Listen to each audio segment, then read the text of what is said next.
The engines roared like thunder over the gray clouds of occupied Europe. 8,000 meters below, the world was burning. But up here, in the frozen silence of the stratosphere, death moved in formation. 12 silver fortresses, flying in perfect discipline, cutting through the morning mist like blades of light. The Boeing B-17s, flying fortresses, the Americans called them. And today, they were heading straight for hell. The Luftwaffe pilots had seen them before. Slow, predictable, big as barns, easy kills, at least that's what they thought in 1943. German aces laughed when they saw the heavy bombers lumbering across the sky without escorts. "Big targets," one pilot said. "They'll burn like houses." But that morning something was different. At 10:17 a.m. near Bremen, the first German interceptors, Bf-109s and FW-190s, dove in from the sun. They expected panic. They expected chaos. Instead, they met a storm of fire.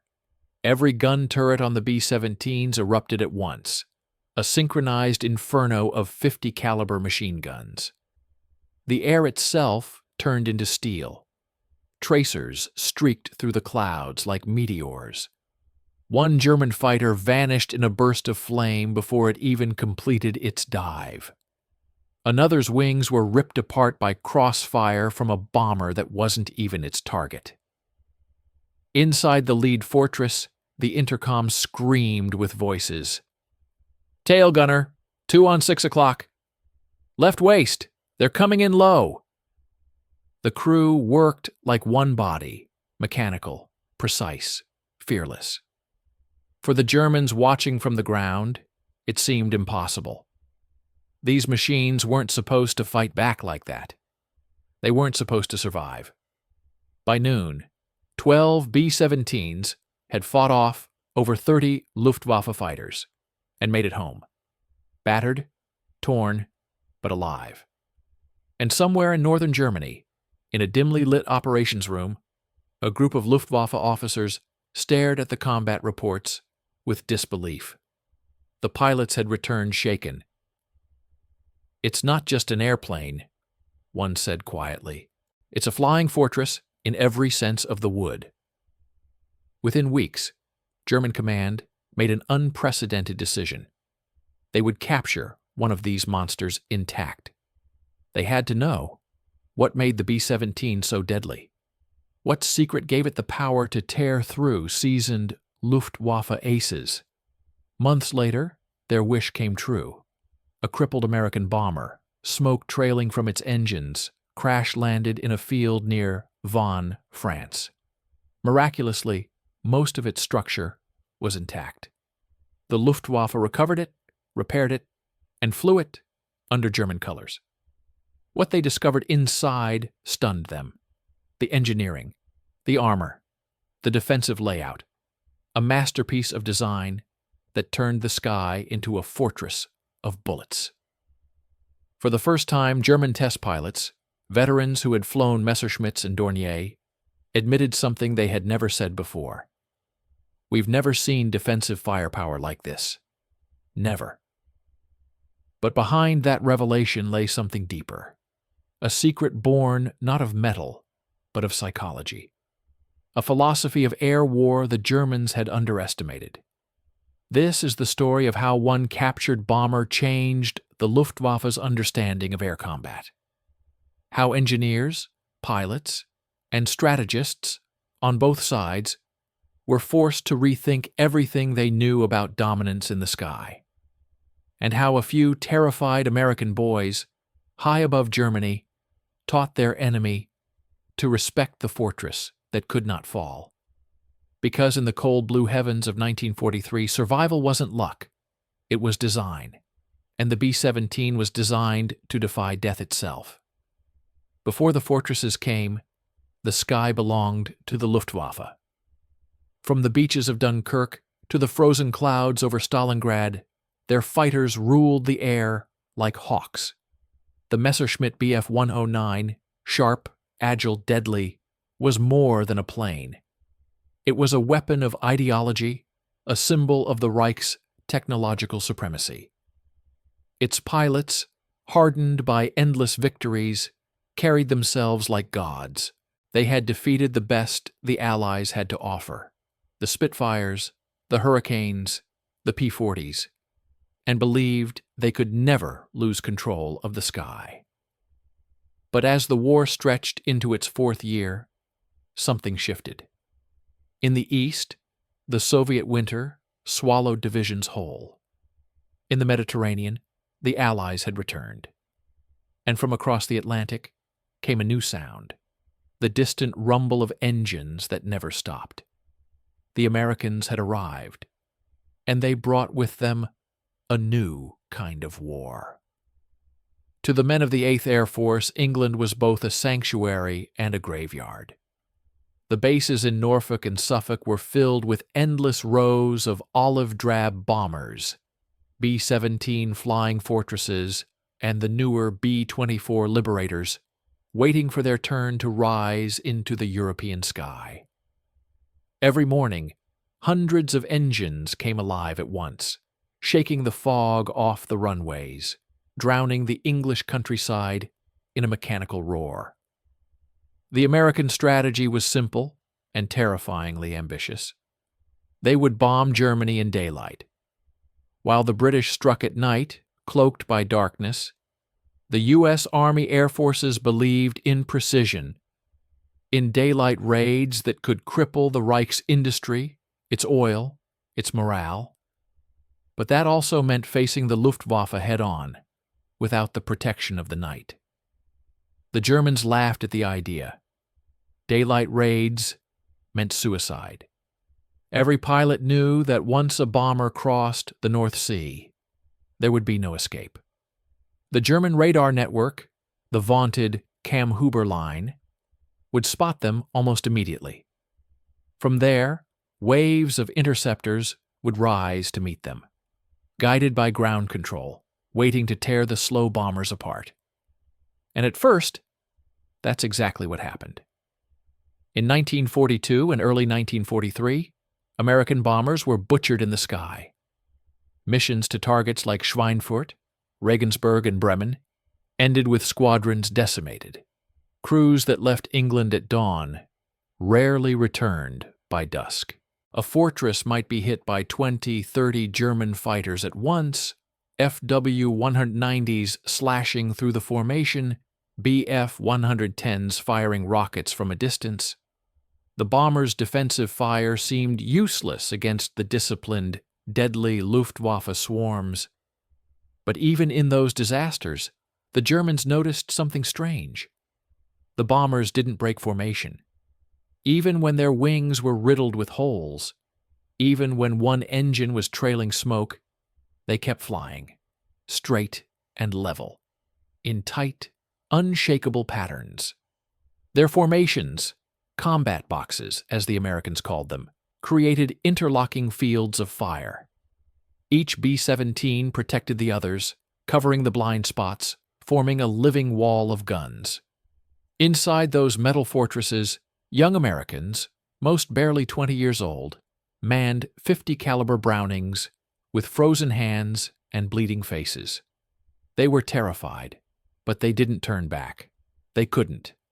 Orders were clear. Stay in formation, always. From below, the German fighters saw only a wall of flame. Each attack run became a gamble. One moment of hesitation, one misjudged dive, and they'd fly straight into a crossfire that could shred aluminum and bone alike. In time, even the most confident Luftwaffe commanders began to respect these machines. The B-17's armor was heavier than anything they'd seen in a bomber. Its self-sealing fuel tanks could take hits that would have destroyed a Heinkel or a Dornier. Crews called their ships by name, Memphis Belle, Hell's Angels, Ye Old Pub, and treated them like living things. Many of those fortresses came home with entire tails missing, engines burned out, fuselages torn apart, yet somehow still flying. That defiance disturbed the Germans. It wasn't just the plane. It was the mindset behind it. A philosophy that prioritized endurance over elegance, teamwork over heroics. The American doctrine didn't glorify the lone ace. It glorified the mission, the formation, the fortress that survived together or died together. By the spring of 1943, the sky over Europe had become a chessboard of destruction. Every mission pushed the limits of both sides. The Americans learning how to survive, the Germans learning how to adapt. Luftwaffe engineers at Rechlin and Oberpfaffenhofen studied wrecked fortresses, trying to find their weaknesses. Pilots experimented with new attack patterns, head-on assaults, vertical dives, rocket strikes. The air war was becoming a deadly laboratory. And then, on a cold morning in May, a message arrived at Luftwaffe High Command that would change everything. A B-17 had landed intact in German-occupied territory. For the first time, they could touch the myth. They could sit in its cockpit, feel its armor, trace the network of turrets and gun mounts that made it so feared. And soon, German test pilots would do more than study it. They would fly it. What they discovered inside that captured fortress would shake even the most confident Luftwaffe officers and force them to admit with rare humility that the enemy had built something extraordinary. Because for all their brilliance, for all their victories, the Germans had never imagined a machine that could turn defense itself into a weapon. By the summer of 1943, the promise of daylight precision bombing had begun to collapse under its own idealism. Every week, new missions were planned from the English bases: Schweinfurt, Regensburg, Hamburg, Kiel, names that would soon become whispered curses among bomber crews. The strategy was pure and mathematical on paper. Hit the Reich's industrial heart, destroy the ball-bearing plants, cripple aircraft production, and bring Germany to its knees. But in the sky, mathematics turned to madness. They called it Black Thursday, October 14th, 1943. The target was Schweinfurt again, the second time. Out of 291 B-17s that crossed into enemy territory that morning, 60 never came back. 17 more crash-landed. Hundreds of men were missing, dead, or prisoners. In less than 8 hours, nearly 600 airmen had vanished into smoke and silence. In the debriefing rooms back in England, the survivors sat hollow-eyed. Some refused to speak. Others broke down mid-sentence. The mission had been a slaughter. Luftwaffe fighters tore into them for hours. First the sleek Bf-109s, then the FW-190s, diving from the clouds with cannon fire so close that pilots could see the enemy's faces. The escorts, the long-range fighters that were supposed to protect the bombers, never made it far enough. The P-47 Thunderbolts and P-38 Lightnings lacked the range to accompany the bombers deep into Germany. Once they turned back over the border, the fortresses were alone. And that was when the real hunt began. The Luftwaffe had adapted. They had studied every weakness. Instead of attacking from the rear, where the B-17's guns were strongest, they came from the front, from 12 o'clock high, straight toward the nose, where just a few gunners stood between the formation and annihilation. German pilots like Egon Mayer and Georg Peter Ader perfected the technique, diving directly into the incoming stream, firing a burst, and veering away a second before collision. It was suicidal, but devastating. Each American crewman knew what was coming. They could see the black crosses glinting in the sunlight as fighters grew larger in the glass. The intercom crackled with calm voices that barely hid the fear. "Bandits, 12 o'clock. Steady, steady." Then the world exploded in metal and blood. The formations disintegrated. The sky filled with falling fortresses, some burning, some spinning silently toward the earth. Parachutes blossomed like white flowers across the German countryside, a macabre harvest of young men. Even for the Luftwaffe pilots, the victories began to feel hollow. Many of them had started the war as knights of the air, dueling Spitfires over France, proud of their skill. But now they were butchers, cutting down waves of terrified boys who couldn't even maneuver. There was no honor left in it, only exhaustion. Yet even in that storm of fire, a strange respect grew. The B-17s didn't scatter. Crews stayed at their stations until their wings were torn off. There were stories of gunners who kept firing as their planes disintegrated, of pilots who held crippled fortresses, level long enough for their crews to bail out. German pilots, circling the wreckage, sometimes saluted the falling bombers before turning back home. On the ground, German intelligence officers pored over reports of bombers that somehow returned with wings shredded, tails gone, fuselages blown apart. "How do they still fly?" one engineer asked. "What kind of design allows this?" The answer came when a damaged B-17 crash-landed near the French coast that summer. The crew had bailed out, but the machine, riddled with holes, remained mostly intact. Its engines were dead, but its structure held. The Luftwaffe immediately sent recovery teams. Within days, the aircraft was transported to Rechlin, the German test center for captured Allied planes.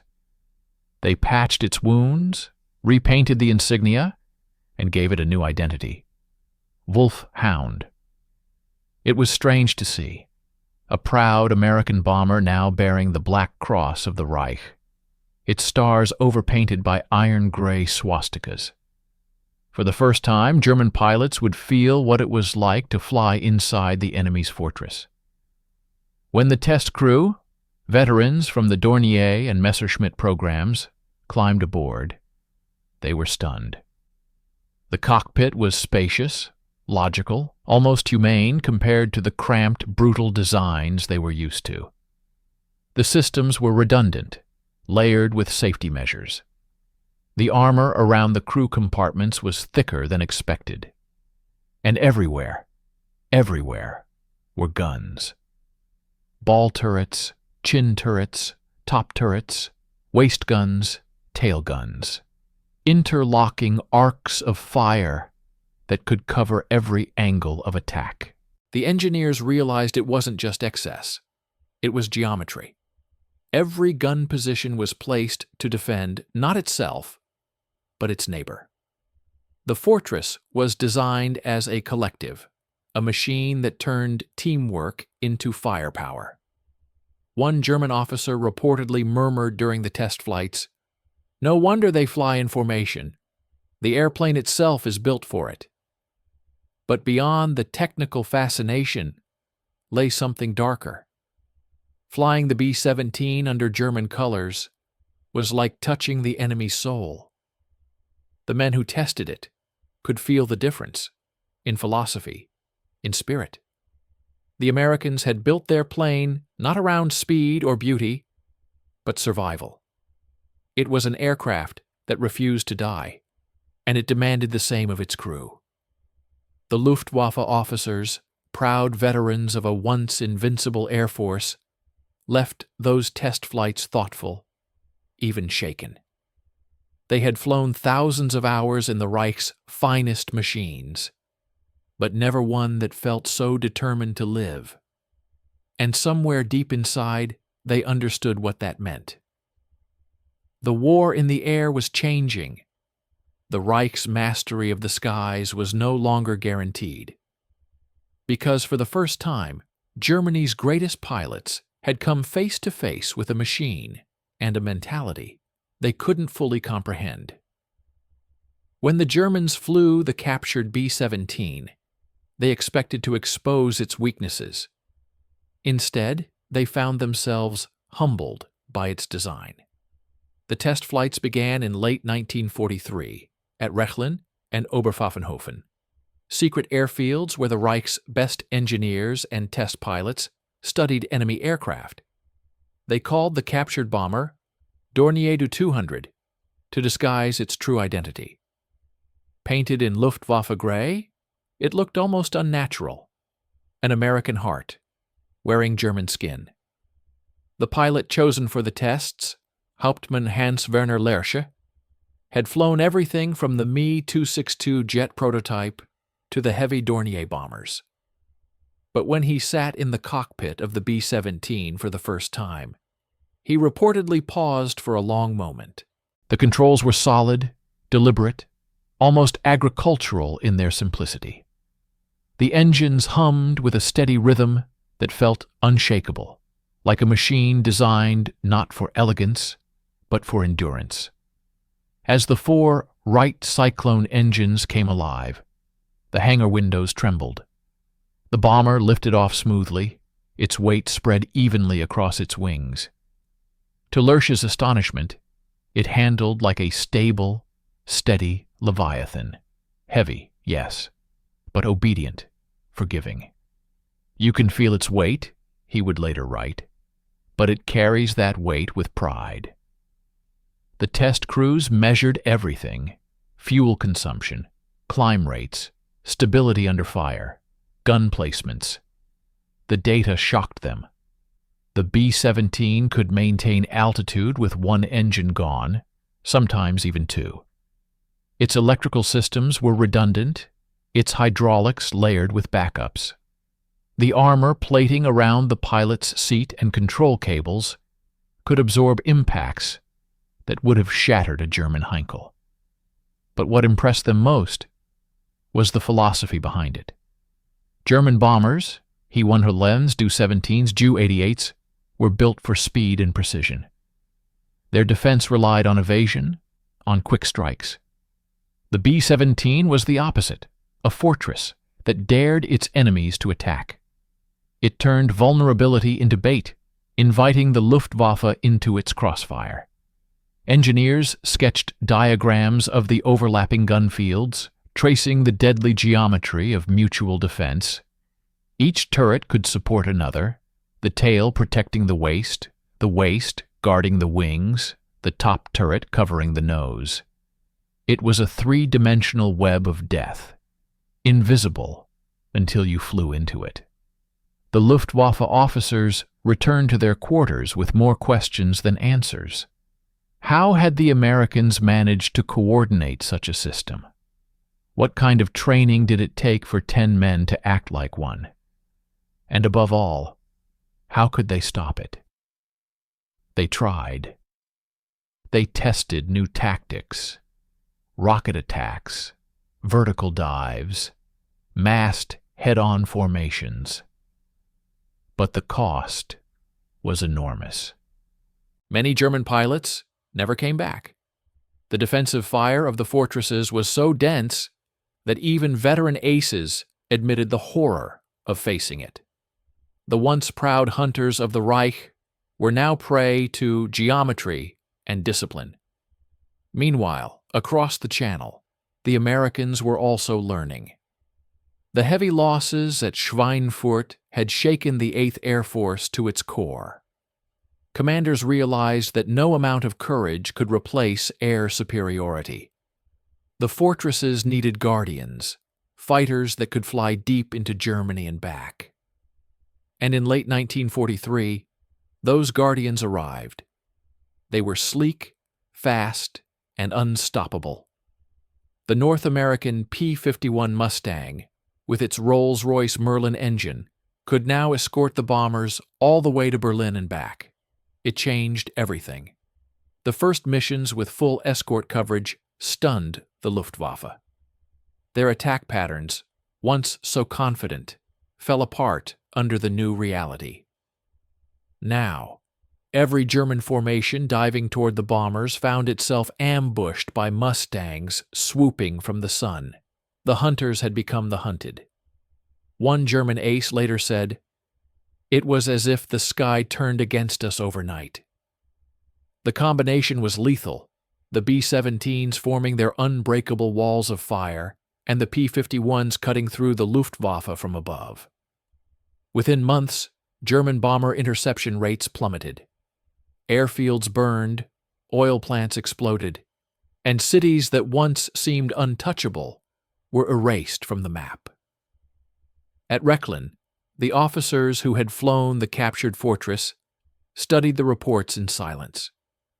They understood now that they had been fighting an enemy whose strength was not in any single machine, but in how they fought, the coordination, the patience, the industrial power that could build 1,000 fortresses for every one that fell. The B-17 was more than a weapon. It was a symbol, a flying embodiment of the Allied war machine, massive, methodical, and unrelenting. As 1944 dawned, the Luftwaffe was bleeding. Fuel was scarce. New pilots arrived with barely 30 hours of training. The veterans who once owned the skies were dead or exhausted. And above them, the fortresses came again, endless, cold, and silent, like a steel tide.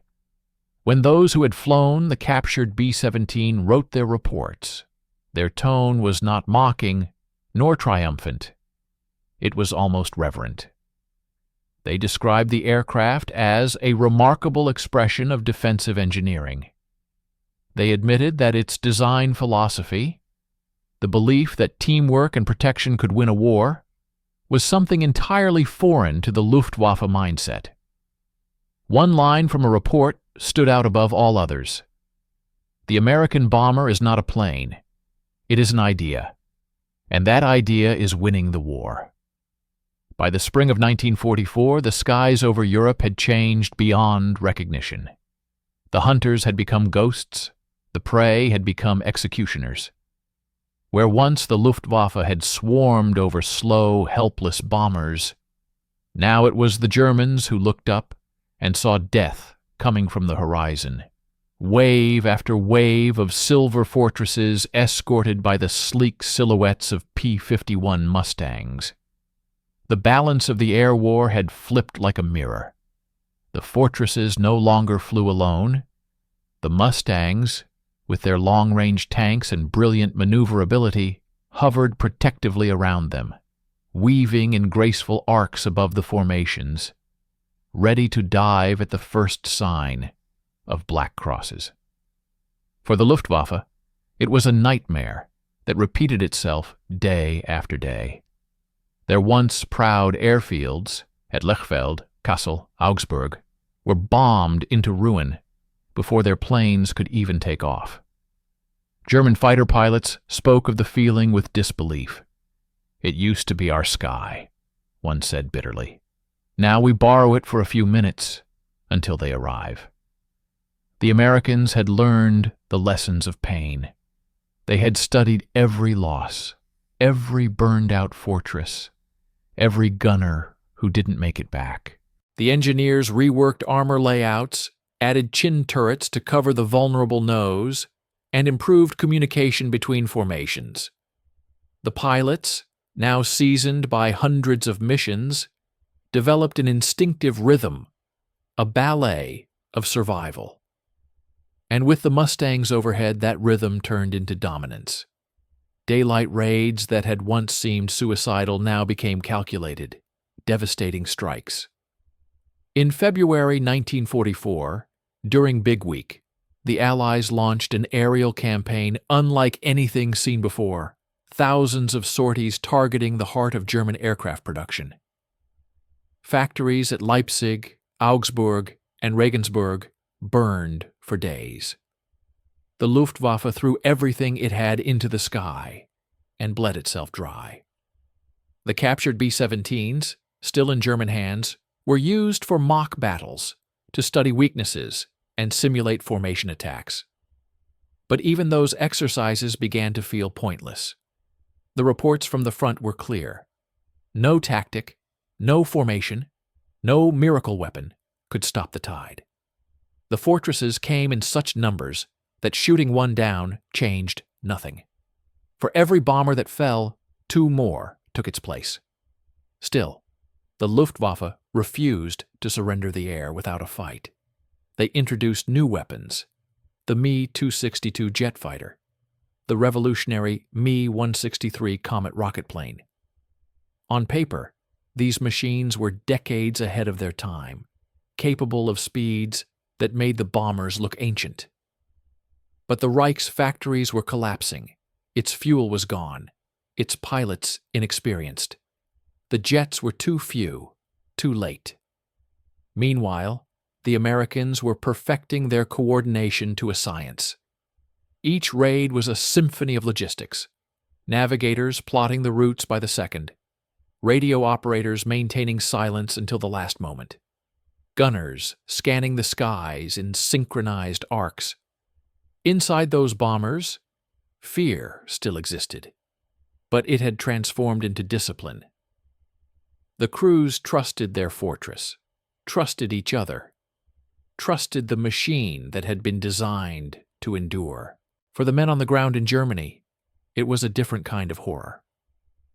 By 1944, the once clear blue skies of Europe were streaked daily with contrails, hundreds of them, high and silver, stretching endlessly from west to east.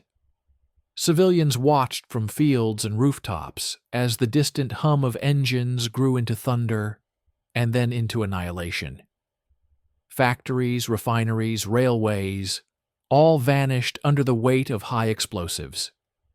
The very war machine that had once conquered Europe was being dismantled piece by piece from above. And yet, amidst the destruction, there was something almost poetic about what had happened. 2 philosophies of war had collided, and the one built on unity had prevailed. The Germans had entered the war believing in the individual ace, the lone knight of the sky, the man whose skill and instinct could turn the tide of battle. The Americans built a machine that defied that mythology. They built an army of the air where every crewman mattered equally, where the survival of the mission depended not on one hero, but on 10 men acting as one mind. When Luftwaffe test pilots reflected on their time with the captured B-17, they admitted something extraordinary. The bomber wasn't faster, nor prettier, nor even more advanced than the German designs. But it represented something Germany had already lost: the industrial scale, the collective vision, the will to sacrifice individuality for survival. The fortresses, escorted by their Mustangs, were no longer just bombers. They were the embodiment of a system, one that could produce, replace, and improve faster than its enemies could destroy. By late 1944, the Luftwaffe was a shadow. The veterans were gone. The aces, Hartmann, Rall, Barkhorn, were fighting impossible odds. Airfields were craters, fuel depots burned, the network of radar and command collapsing. The fortresses now bombed not just factories, but the very airfields that once launched their enemies. And in those final months, the Germans who had flown the captured B-17, men who once laughed at it, watched the horizon filled with hundreds of them, wave after wave, blotting out the sun. They understood then that what they had tested in secret was not just an airplane, but the future itself.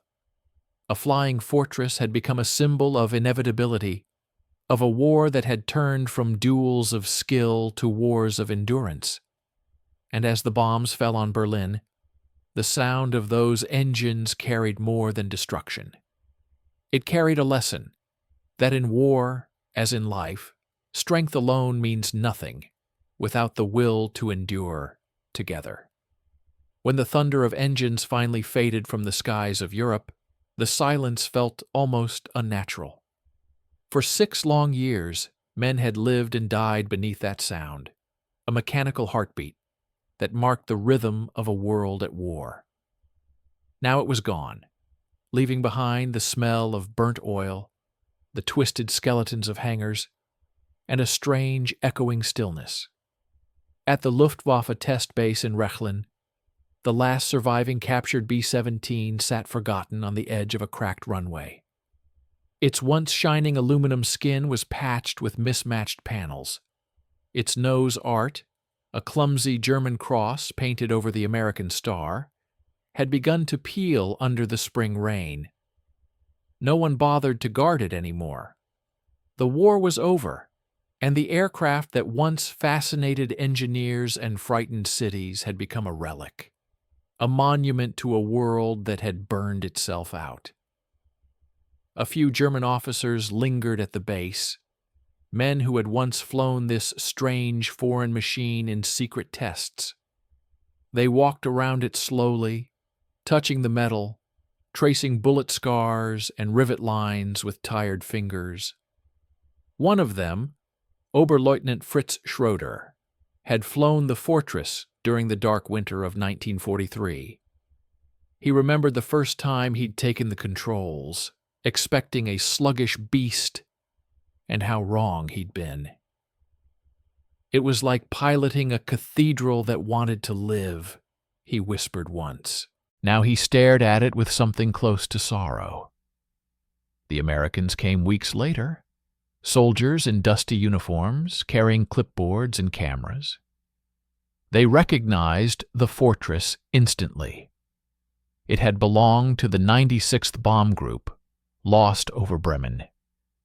The new pilots couldn't help but laugh softly to see their machine in enemy markings, its belly full of German instruments and strange notes scrawled in a foreign hand. But the laughter carried no hatred, only fatigue, and perhaps a kind of respect. One of the American officers ordered the plane examined, catalogued, and then dismantled. Pieces of it were shipped to intelligence depots. Some were melted down. The cockpit, though, was kept intact, sent to Wright Field, where engineers would study how the enemy had studied them. The irony was perfect. Even in defeat, the Fortress continued its duty, teaching lessons to those who survived. For the Luftwaffe men who had flown her, the memories never left. After the war, a few wrote memoirs, thin volumes published quietly in the 1950s. Hidden among pages of regret and rationed nostalgia were passages about the captured B-17. They wrote not of victory, but of revelation, how they had come to respect the machine and the men who trusted it.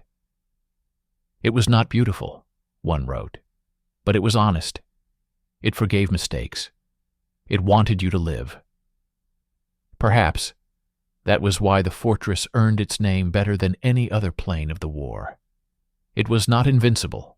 Thousands were lost, but it outlasted everything.